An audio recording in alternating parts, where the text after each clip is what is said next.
안녕하세요. 정보보호 개론 첫 번째 시간 암호 기술 개요, 암호 기술에 대해서 소개해 드리겠습니다. 이번 시간에는 정보보호 서비스 중 비밀성, 무결성, 인증, 부인 방지, 프라이버시 이 다섯 가지와 관련해서 그 암호 기술과 어떤 관련이 있는지, 어떤 서비스이고 어떻게 보장할 수 있는지 설명을 드리겠습니다. 그 다음에 주로 우리가 관심 갖고 있는 것이 통신 프로토콜입니다. 그래서 응용 보안 중에서도 통신 메시지를 주고받아서 어떤 응용의 요구사항을 충족시키는 그런 응용들을 우리가 관심 가지고 있는데요. 정보보호에서는. 그랬을 때 이 암호 기술이 통신 계층 중에 어떤 층에서 적용이 되냐에 따라서 조금 차이가 있습니다. 그래서 그것에 대해서 살펴보고 암호 기술 관련된 기본적인 용어, 그리고 이 암호 기술이 모든 문제의 해결책은 아닙니다. 만능 솔루션은 아니라는 거죠.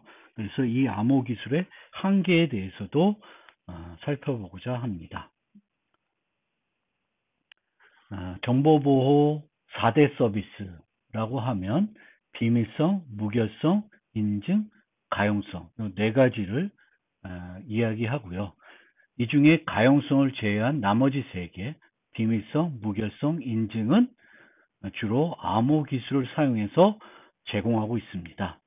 비밀성이란 또 다른 말로 기밀성이라고도 하는데요.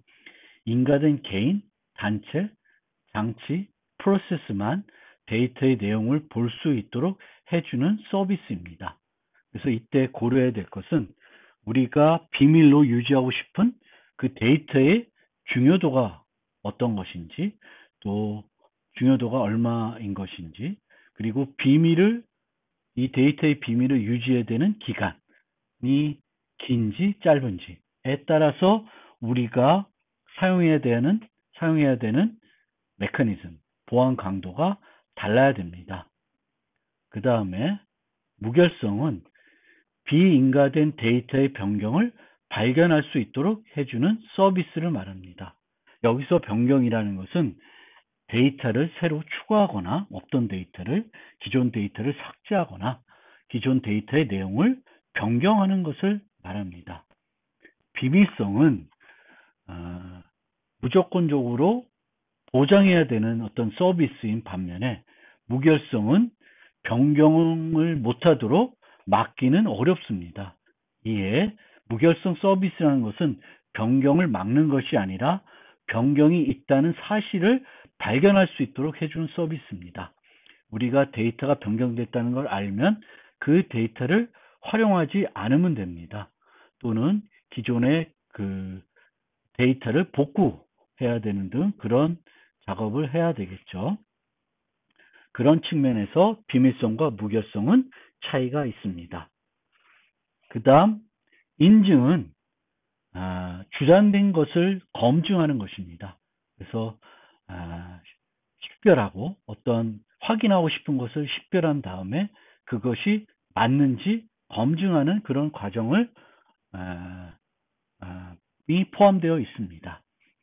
그래서 인증 중에 우리가 주로 많이 관심 갖고 또 접하는 것은 개체 인증인데, 이 개체 인증 말고도 메시지 인증, 메시지 원천지 인증이라는 용어들도 있습니다.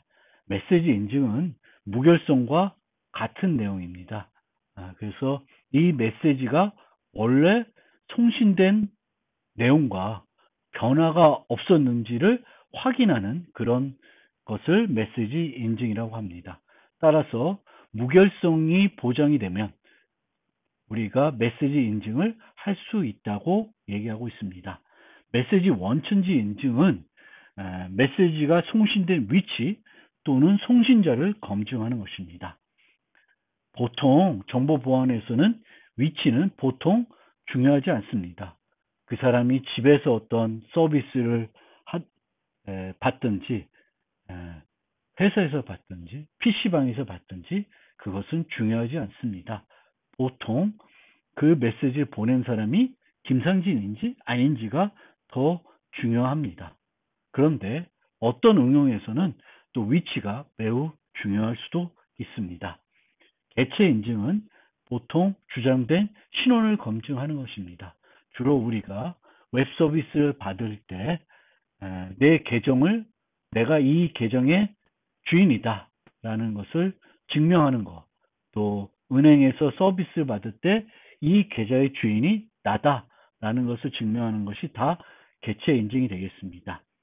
개체 인증과 관련해서 우리가 개체 인증할 때 사용되는 요소는 크게 세 가지가 있습니다. 사용자만이 알고 있는 지식을 활용하는 경우가 있고, 사용자만의 독특한 특징을 사용하는 경우가 있고, 사용자만이 가지고 있는 것을 이용하는 경우가 있습니다. 첫 번째, 사용자만이 알고 있는 지식, what one knows의 가장 대표적인 것이 패스워드가 되겠습니다. 또는 은행에서 우리가 서비스를 받을 때 입력하는 핀 번호, 이런 것들도 사용자만이 알고 있는 지식이 되겠습니다. 우리가 집에서 문을 열 때도 비밀번호를 누르는 경우 그 비밀번호도 사용자만이 알고 있는 지식에 해당이 되겠습니다. 그 다음 사용자만의 독특한 특징은 생체 정보를 이용하는 거죠. 생체 정보도 다양한 생체 정보를 이용하고 있습니다. 많이 이용하는 것이 지문, 홍채, 목소리, 얼굴, 이렇습니다. 이 경우에도 하나의 생체 정보만을 이용하지 않고 여러 생체 정보를 합쳐서 사용하는 경우도 많이 있습니다. 그 다음에 사용자만이 가지고 있는 것을 이용하는 경우도 많은데요. 이것은 옛날에 우리가 많이 썼던 열쇠 또는 은행에서 우리가 서비스를 받을 때 ATM 기기에서 우리가 카드를 집어넣는다든지 또는 통장을 집어넣는다는 것도 이것도 그 사용자만이 가지고 있는 것에 해당되겠습니다.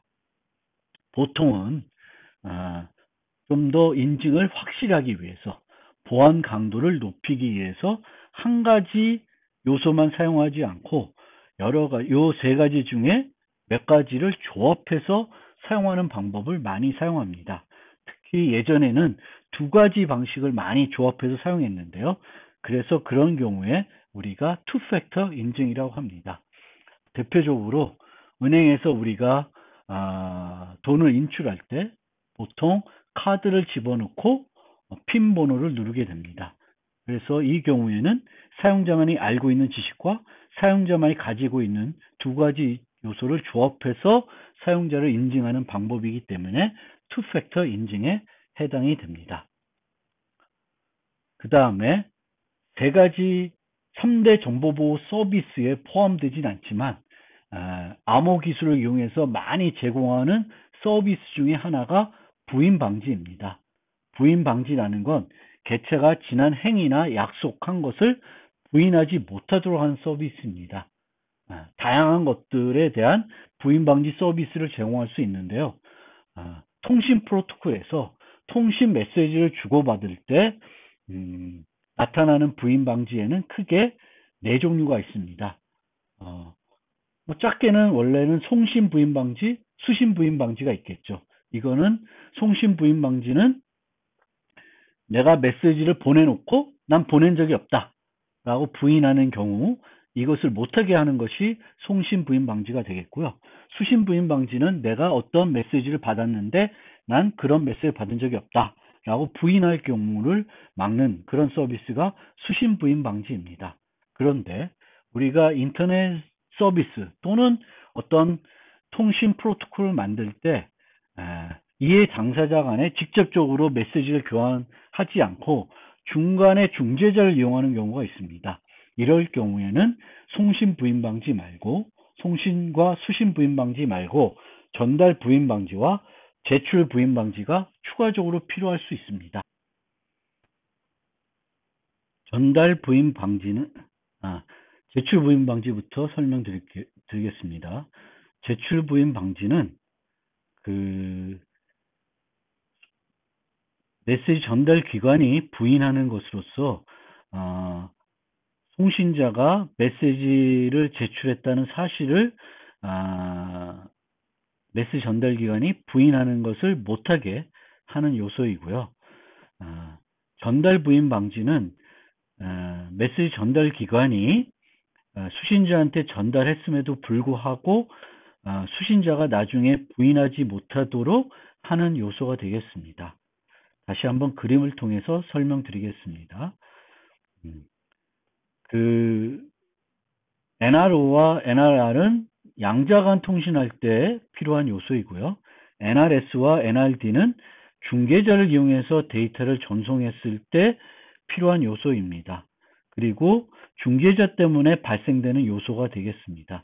이 중개자 환경에서는 제출자가 중개자한테 메시지를 전달했는데 중개자는 그런 사실이 없다고 부인할 수 있습니다.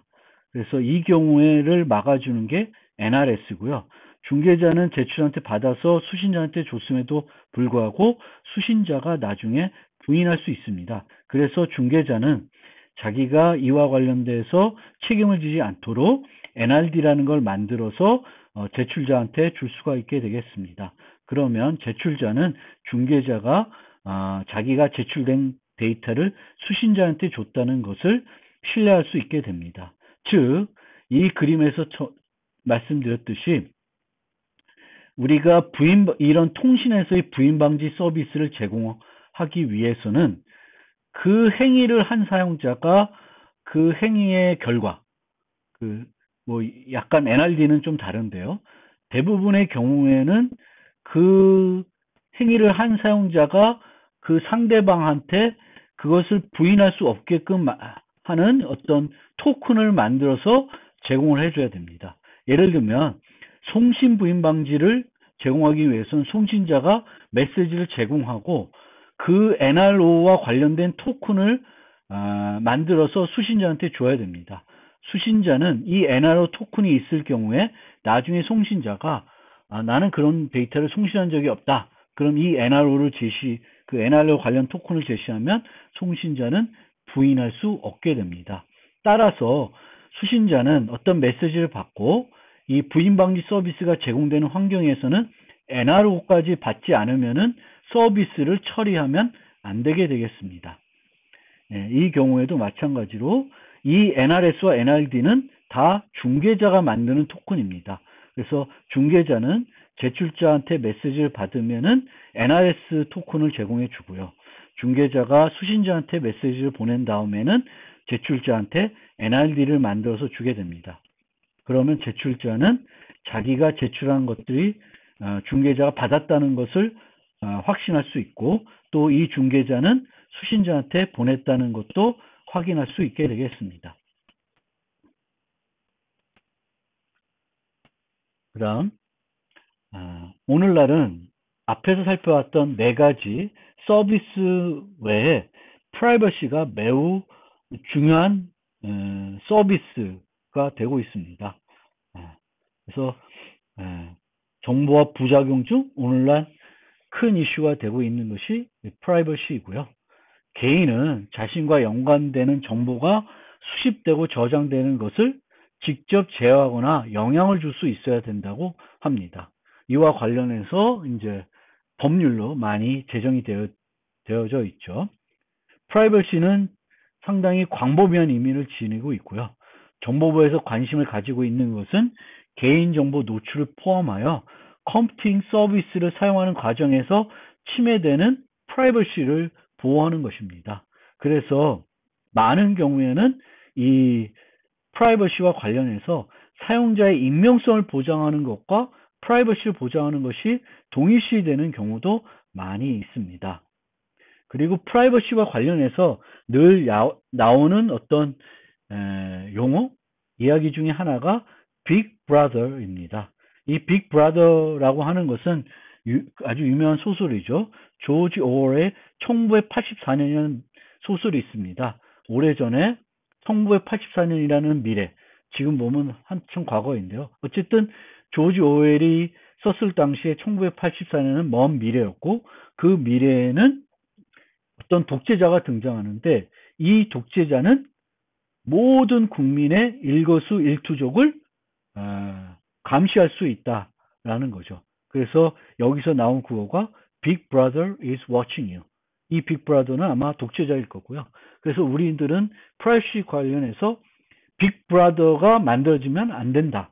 이런 얘기를 하고 있습니다. 즉 개인이 하는 행동들이 수집되고 관찰될 수 없어야 한다는 것을 말합니다.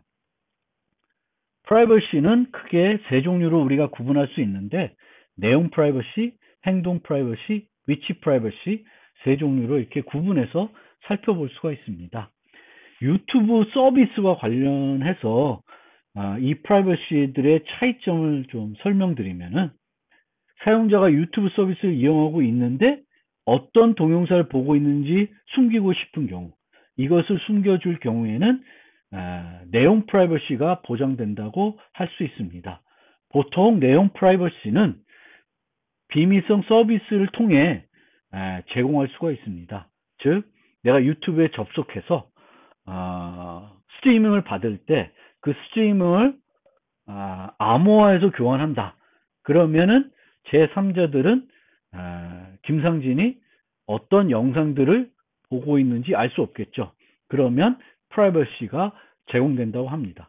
그런데 여기서 우리가 고민하고 또 생각해 봐야 될 지점은 유튜브 자체, 서비스 제공하는 자체는 모든 걸 알고 있다는 거죠.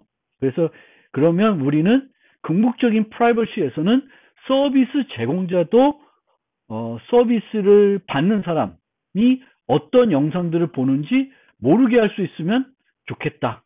그게 아마 궁극에 우리가 원하는 프라이버시일 수 있는데 우리가 보통 이야기하는 프라이버시는 제3자들에게 내용을 노출시키지 않는 것을 말합니다. 즉 나와 유튜브를 제외한 나머지 사람들은 알 수 없도록 만드는 거죠. 그 다음에 행동 프라이버시는 사용자가 유튜브 서비스를 사용하는 것 자체를 숨기고 싶은 것을 말합니다. 예. 이러기 위해서는 익명 기술을 사용해야 되겠죠. 물론 행동 프라이버시가 되면 내용 프라이버시가 보장이 될 수도 있고요. 그 반대 그것이 아닐 수도 있습니다. 그래서 전체적인 맥락에서 어떤 프라이버시가 보장되는지 살펴볼 수가 있습니다. 예를 들면 내가 유튜브 서비스를 사용하는데 김상진이라는 아이디가 아니라 다른 아이디를 가지고 보고 있어요. 그러면 이거는 프라이버시가 보장되는 건가? 행동 프라이버시가 보장되는 건가? 한번 생각해 볼 필요가 있습니다. 물론 또 여기서 깊게 들어가면 그 어떤 IP에서 봤냐? 그러면 그 IP가 여기서 봤기 때문에 이거는 김상진이 봤다라고 할 수 있다. 특정 지을 수 있다. 이렇게 될 수도 있겠죠. 그렇게 되면 또 밑에 여기에 그 URL 달아놓은데 이런 데 가면은 또 우리가 인터넷 서비스를 받을 때 그 익명화 기술을 통해서 숨겨줄 수가 있겠죠. 물론 이럴 경우에는 로그인이 필요한 서비스에서는 또 그 서비스 제공자로부터 사용자의 프라이버시는 보장이 안 되겠죠. 그래서 그런 측면을 우리가 전체적으로 한번 프라이버시 얘기할 때 어느 정도의 프라이버시를 얘기하는 건지 잘 살펴보고 내용 프라이버시 이야기하는 건지 행동 프라이버시 이야기하는지 이 프라이버시가 누구로부터 보호를 해주는 건지 잘 볼 필요가 있습니다. 위치 프라이버시는 사용자가 어디서 유튜브 서비스를 이용하고 있는지를 숨기고 싶은 것을 말합니다. 집에서 보고 있는 건지 PC방에서 보고 있는 건지 사무실에서 보고 있는 건지 이런 것을 말합니다. 그래서 이런 프라이버시 때문에 원래는 그 위치 정보가 그렇게 중요한 정보가 아니었는데 상당히 프라이버시 측면에서는 위치 정보가 매우 중요하죠. 그래서 그런 것을 우리가 잘 생각해 볼 필요가 있고요. 이 위치 프라이버시가 지속적으로 노출이 되면 위치 추적이 가능하다고 합니다. 사용자 행적을 추적할 수 있는 거죠. 하루 종일 이 사용자가 어디서 어떻게 움직였는지를 다 알 수 있다는 거죠. 위치 추적이. 그래서 실제 그러면 우리는 위치 추적이 가능한 사회에서 살고 있습니다. 여러분들이 사용하는 핸드폰, 신용카드, 각종 설치되어 있는 CCTV, 또 여러분들이 사용하는 다양한 그 서비스들을 종합해 보면 여러분들이 하루 종일 뭘 했고 어디에 있었는지는 알 수 있을 수 있습니다. 그럼 이것들이 축적돼서 누가 한 사람을 관리할 수 있냐? 그렇진 않고요. 그렇진 않지만 어쨌든 많은 여러분들의 정보들이 노출되고 수집되고 있다. 그러면 여러분들의 어떤 정보들이 누가 수집하고 있고 누가 그걸 유지하고 있고 어떤 기간을 가지고 유지하고 있는지 그런 것들이 이제 이슈가 되고 있고요. 이제는 법률로서 그런 것들을 제한하고 있죠.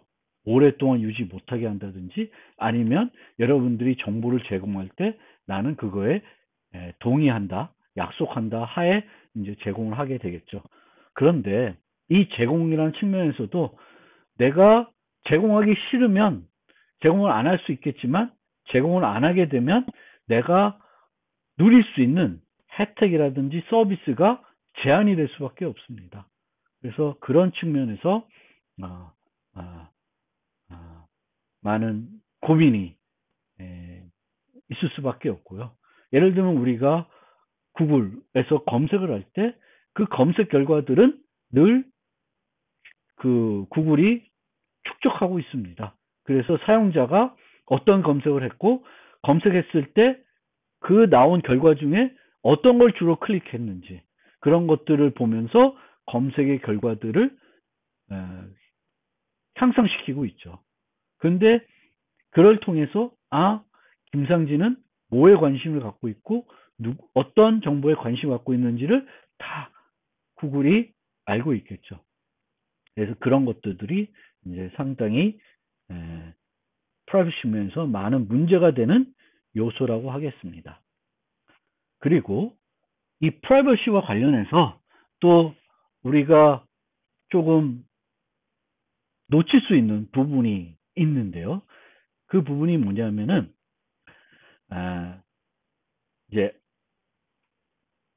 뭐 꼭 통신 프로토콜이 아니더라도 우리가 그 프라이버시를 논할 때 한 가지 행위가 있을 수 있고 그러니까 한 사람이 한 여러 행위들이 있을 수 있습니다. 그러면 우리가 그 개별 행위를 하나 떼놓고 봤을 때 이 행위를 누가 했는지 모르겠다.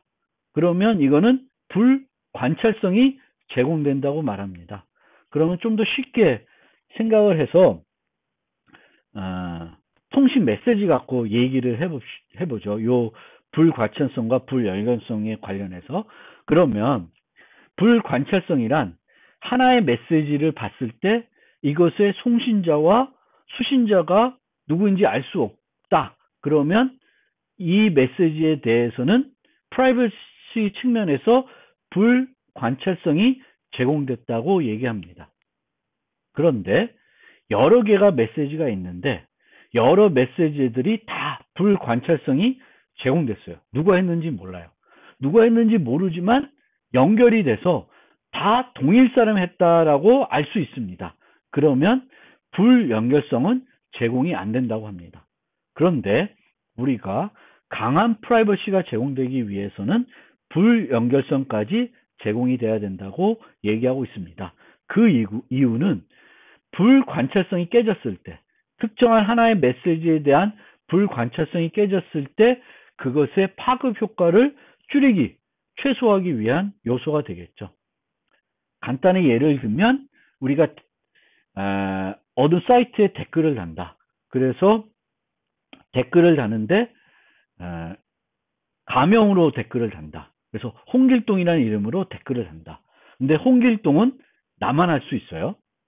그리고 나는 늘 댓글을 달 때마다 홍길동이라는 이름으로 댓글을 달았다고 합시다. 그러면 불관찰성은 개별적으로 다 제공되고 있죠.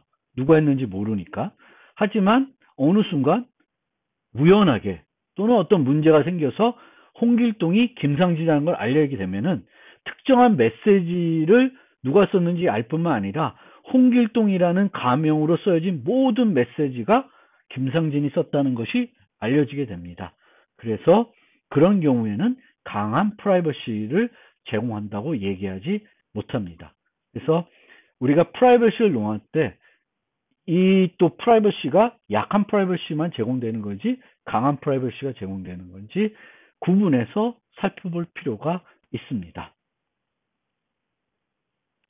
프라이버시와 관련해서 끝으로 프라이버시를 제공할 때 완전 프라이버시를 제공하면 또 곤란하다고 얘기합니다. 그것은 여러 가지 또 다른 부작용을 이야기할 수 있기 때문이다. 악용되고 또 다른 문제가 발생할 수 있기 때문이다. 그래서 조건부 프라이버시를 제공해야 된다. 그러니까 조건부 프라이버시라는 것은 어떤 조건이 만족이 되면 그 프라이버시를 철회해서 오픈할 수 있다는 거죠. 누가 했는지 알 수 있게 해야 된다는 거죠. 그거를 철회한다고 하는데 프라이버시를 철회한다. 익명을 철회시켜서 누가 했는지 알 수 있게 한다는 거죠. 보통은 어떤 법률로 의해서 필요하면은 오픈할 수 있게 만들어져야 된다고 이제 얘기되고 있죠. 그래서 이런 권한 그러면 조건부 프라이버시를 만들어 놨다고 칩시다. 조건부 프라이버시를. 그러면 그 조건부 프라이버시에 의하면은 누군가는 필요하면은 그것이 누가 했는지 알 수 있다는 거죠. 그러면 그것을 알 수 있는 사람은 빅 브라더가 될 수 있는, 즉 막강한 권한을 가질 수 있는 문제점이 있고요. 권한이 집중되거나 막강한 권한을 누가 가지게 되면 그 사람은 또는 그 기관은 그 권한을 남용할 수 있습니다. 그래서 암호 기술에서는 권한의 남용을 제한하기 위해서 우리가 많이 사용되는 또는 늘 사용되는 기술이 있습니다. 그게 뭐냐면 임계 기반 비밀 공유 기법이라고 합니다. 그래서 권한을 T명에게 분산시키는 겁니다. 어떻게 하는지는 뭐 수학적으로 다 있지만 그거는 지금 중요한 건 아니고 어떤 행위를 할 수 있는 권한을, 능력을 T명에게 분산시킵니다. 그러니까 N명에게 분산시키고 그 중에 T명이 모이면은 그 일을 실제적으로 할 수 있습니다. T명 이하가 되면 하고 싶어도 못하게 되는 게 되는 기술이죠. 그래서 이 기술을 쓰면 특정 사람한테 권한이 집중됐을 때 이 기술을 쓰면은 권한을 남용하기가 어려워지고요. 여기서 이 TN에서 T는 보안 강도를 조절할 수 있는 보안 변수입니다. 보안 변수라는 것은 바꿀 수 있다는 거죠. 그래서 뭐 N이 10이면 T는 2, 3, 4, 5, 뭐 1 다양하게 세팅할 수 있습니다.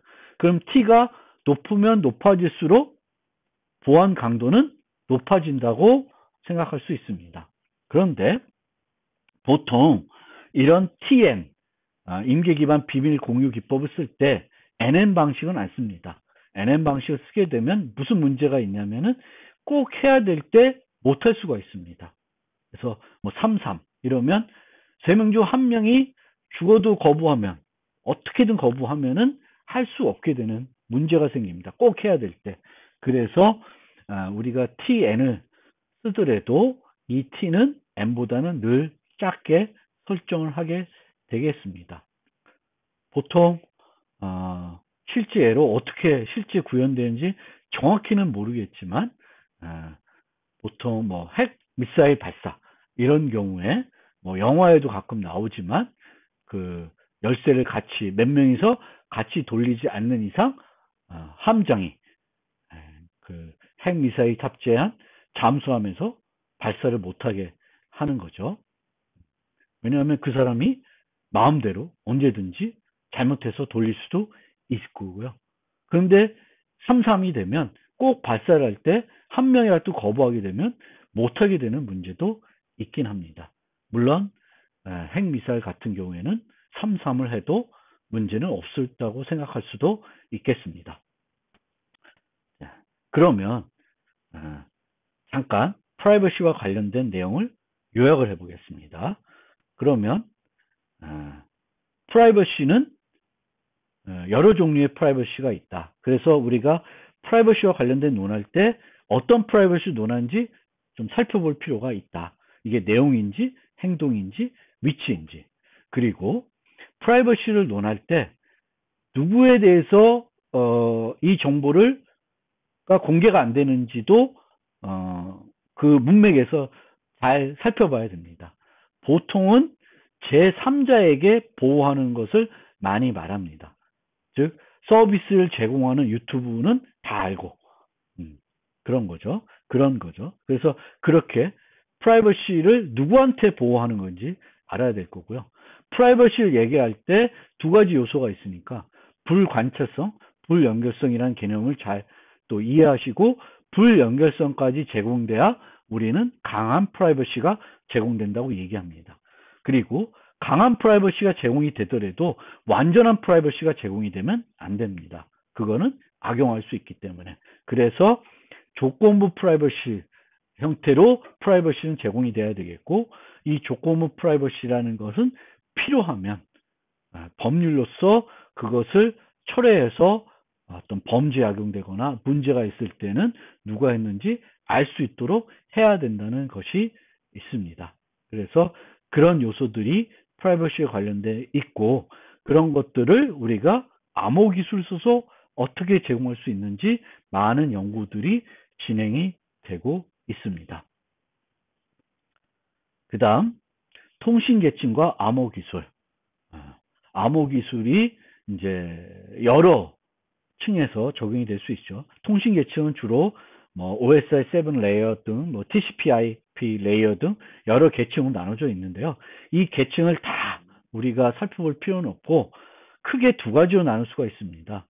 홉 바이 홉, 노드와 노드, 바로 옆 노드 간에 통신할 때 사용되는 프로토콜이 있고, 출발지와 목적지 간에 이루어지는 통신이 있을 수 있습니다. 그래서 출발지와 목적지까지를 우리가 end-to-end라 그러고, 출발지와 목적지는 아니고 그 사이에 거치는 노드들이 여러 개 있을 수 있는데 그 노드와 노드 사이에 이루어지는 통신 프로토콜을 홉 바이 홉이라고 그럽니다. 그러면 암호화를 예를 들어서 비밀성을 보장하기 위해서 암호화를 한다. 그러면은 단 대 단, 즉 송신자가 암호하고 그것을 수신자가 풀어보는 형태로 진행될 수 있습니다. 요 아래 애니메이션이 있는데 이렇게 되는 거죠. 그래서 암호화된 상태로 쭉 송신자가 암호한 다음에 그것이 어떤 노드, 얼마나 많은 노드를 거쳐들 간에 중간 노드들은 풀 수 없습니다. 풀 수 없고 수신자만 풀 수 있게 되는 거고요. 홉 바이 홉으로 우리가 비밀성을 보장한다는 것은 여기에 이제 애니메이션처럼 매 홉마다 암호화, 복호화가 반복이 됩니다. 이렇게 되면 속도도 느릴 수가 있고요. 당연하지만 속도가 느려질 수가 있고, 그 중간 노드들도 암호화된 데이터를 볼 수가 있습니다. 그래서 데이터가 노출될 수 있고요. 또 그 암복하기 위해서는 그게 소프트웨어적으로 하든 하드웨어적으로 하든 간에 그걸 할 수 있는 장치가 있어야 되겠죠. 그래서 그 장치들이 단대단에서는 송신자와 수신자만 이제 가지고 있으면 되는데, 홉 바이 홉에서 할 경우에는 모든 중간 노드들도 그것들을 가지고 있어야 됩니다. 그래서 이제 뭐 단대단으로 할 수도 있고 홉 바이 홉으로 할 수도 있고, 이 두 개를 섞어서 홉 바이 홉으로도 하고 단대단으로도 할 수도 있습니다. 더 보안 강도를 높이려면은 홉 바이 홉을 하고 또 그 홉 바이 홉을 하는데 추가적으로 이중 암호화를 하는 거죠. 단대단까지 할 수가 있게 되고요. 그런데 이렇게 얘기하면, 지금까지 얘기하면은 단대단이 더 훨씬 장점이 많은 것 같습니다. 왜? 기반 구조를 신뢰하지도 않아도 되고, 속도도 빠르고, 중간 노드들 신뢰하지 않아도 되고, 많은 부분이 좋은데, 한 가지 단점은 우리가 단대단으로만 암호할 경우에는 트래픽 분석이 가능하다는 거죠. 트래픽 분석. 우리가 한 메시지가 송신자에서 수신자까지 이동하기 위해서는 그것이 노드를 거쳐서 수신자까지 가야 되는데 그게 이제 라우팅 된다고 하죠. 라우팅이 되기 위해서는 중간 노드들이 어디서 온 데이터고 어디로 가는 데이터인지 알 수 있어야 됩니다. 근데 그 데이터는 중간 노드들이 알아야지만 전달해 주는데 중간 노드들이 안다는 것은 누구나 다 알 수 있다는 거죠. 누구나 다 알 수 있다는 것은 어느 누구든지 트래픽을 분석하면 누구와 얼마나 자주 통신하는지 알 수가 있다는 것이고요. 이 정보가 정보 보호에서 크리티컬한 문제가 될 수도 있습니다. 대신에 홉 바이 홉으로 암호화하면은 트래픽 분석이 가능하지 않습니다. 그것은 헤더 정보들이 송신자에서 수신자까지 가는 그 정보는 중간에서 숨겨질 수가 있습니다. 말로만 하면 어려우니까 요걸로 통해서 설명을 드리면은 이 M1, M2, M3라는 메시지가 A에서 D로 전달돼야 되는데 B와 C를 거치게 됩니다. B와 C를 거치게 되는데 단대단 방식으로 암호화하면은 A가 이 다 암호한 다음에 요 각각을 예를 들면 그러니까 우리가 통신해서 메시지를 보낼 때는 패킷이라는 단위로 보내게 되겠고요. 한 패킷은 정해진 크기가 있기 때문에 긴 메시지를 보낼 때는 이 메시지를 패킷 단위로 쪼개서 보내게 됩니다. 그러면 우리가 패킷 단위로 메시지를 암호할 수 있고요. 패킷 단위로 암호를 안 한다 그래도 전체 메시지를 암호한 다음에 패킷 크기로 나누어야 되겠죠. 나누어서 간다고 생각합시다. 그러면 이 경우에는 요 패킷 단위로 암호한다기보다는 전체 메시지를 암호화해서 패킷 단위로 나누어서 이제 보낸다고 생각합시다. 그러면 이 메시지는 결국 A에서 B로 가야 되기 때문에 헤더 정보에 A, B라는 정보가 늘 나타나게 됩니다. 그래서 이 A, B라는 정보가 쭉 똑같이 계속 이어져서 A, D라는 정보가 계속 이어져서 A에서 B가 아니고 A에서 D입니다. 그래서 이 AD 송신자와 수신자, 최초 송신자와 최종 수신자의 정보가 늘 여기에 포함되어 있습니다. 그래서 이 정보를 보면 이 메시지들이 뭔지 모르겠지만 A와 D가 통신한다는 것은 이 트래픽 분석을 통해서 알 수 있습니다. 하지만 단대단 방식으로 암호화를 하게 되면 이 AB, AD 그 송신자와 목적지의 정보는 요 A와 B 사이, B와 C 사이, C와 D 사이에서는 숨겨질 수가 있습니다. 그리고 요 정보를 암호할 때 사용된 키와 요 사용자를 암호할 때 키가 다르기 때문에 이 데이터와 이 데이터를 보면 똑같은 데이터인지를 알 수가 없습니다. 물론 시간적인 측면에서 보면 또 연결시킬 수 있는 측면이 있는데 그것도 필요하면은 우리가 섞을 수 있는 방법도 있습니다. 어쨌든 그런 복잡한 얘기는 우리가 여기서 하지 않는다고 치면 어쨌든 간에 요 AD라는 정보는 숨겨지게 됩니다. 그래서 A와 D가 통신하고 있다는 사실은 알 수 없게 되는 거죠. 그래서 전체적으로 보면 단대단 방식이 유리하지만 단대단 방식만 쓰게 되면은 통신 트래픽 분석은 늘 가능하다. 이것은 메시지가 송신자의 수신자에 전달하기 위해서는 불가피한 것이다. 홉 바이 홉 방식으로 우리가 암호하지 않는 한 트래픽 분석을 못하게 막는 것은 어렵다. 일반적으로는 어렵다. 이렇게 이해하시면 되겠습니다. 주로 우리가 이제 사용하는 것은 그 응용단에서 암호하는 거죠. HTTPS 이렇게 되면 그 HTTP 프로토콜이라는 응용 프로토콜이고 응용 프로토콜에서 단대단으로 암호화해서 브라우저에서 암호한 것을 중간에 얼마나 만큼 많은 라우터들 게이트웨이들이 통과하든지 간에 거기서는 데이터를 볼 수가 없고 최종 서버에서 데이터를 볼 수 있는 거죠. 그래서 주로 그렇게 단대단 방식으로 사용이 됩니다. 하지만 우리가 또 단대단 방식만 늘 사용할 수 있는 건 아닙니다.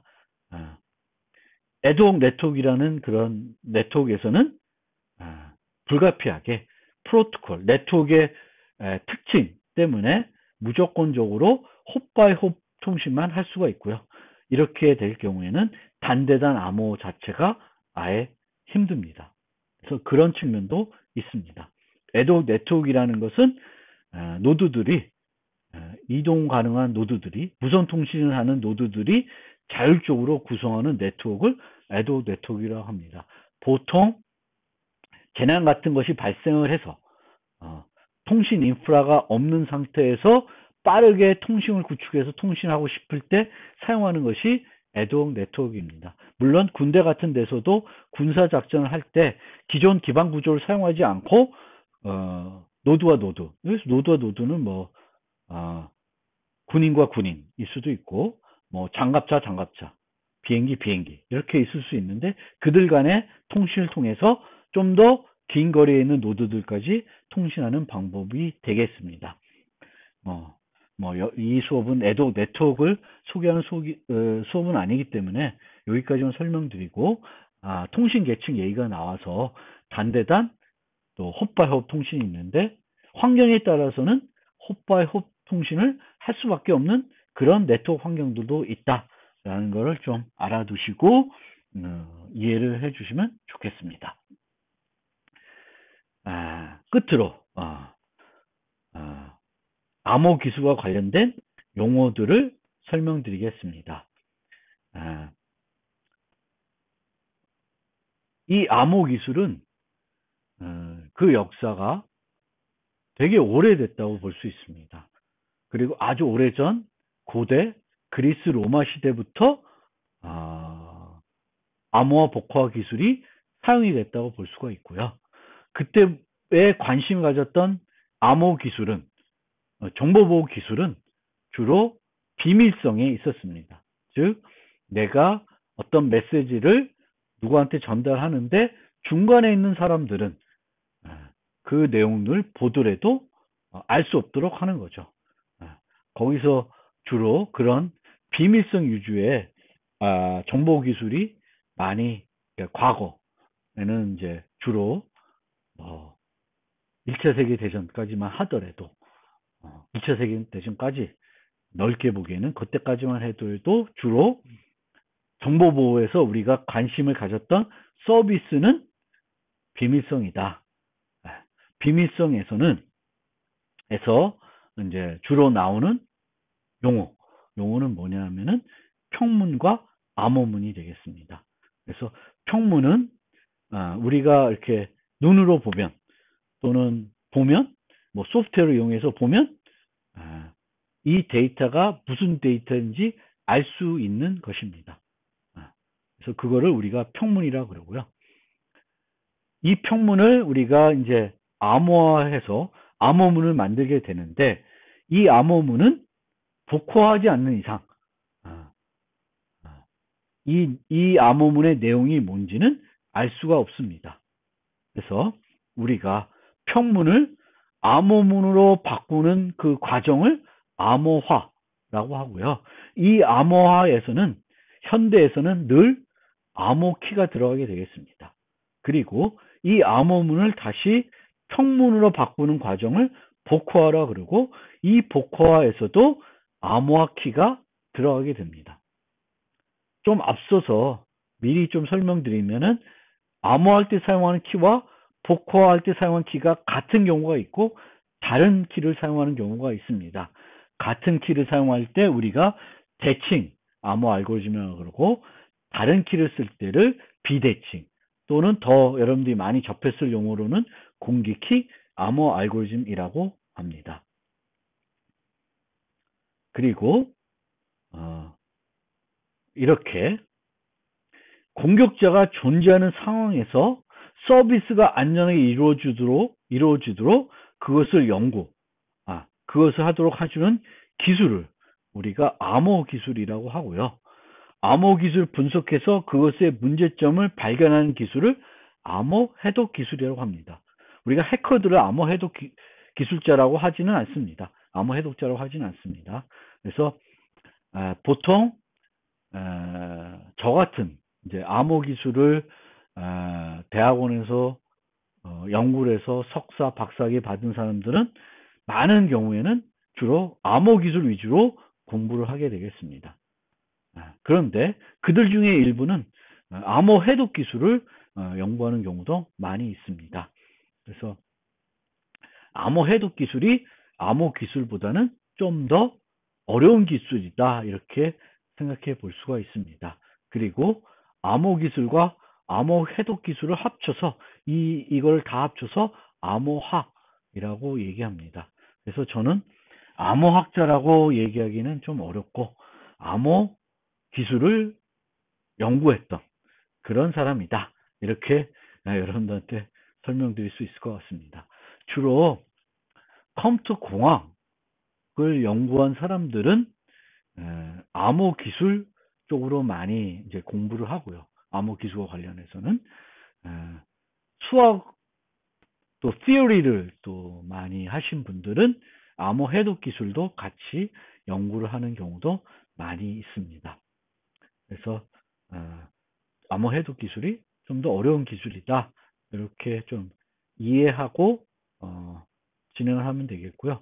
우리는 주로 이 수업에서는 암호 해독 기술보다는 암호 기술 위주로 설명을 드리겠습니다. 이제 마지막 슬라이드인데요. 앞서 말씀드렸듯이 암호 기술은 모든 보안 문제의 해결책은 아니다. 특히 우리가 이거는 암호 기술의 한계뿐만 아니라 모든 정보보호 기술의 한계일 수 있는데, 사회공학 공격으로부터는 이 문제들을 해결하기가, 보안 문제들을 해결하기가 어렵습니다. 사회공학이라는 것은 기술 외적으로 공격하는 기술을 볼 수 있습니다. 가장 쉽게 설명하면 그 권한을 갖고 있는 사람들한테를 매수해 가지고 정보를 빼내는 겁니다.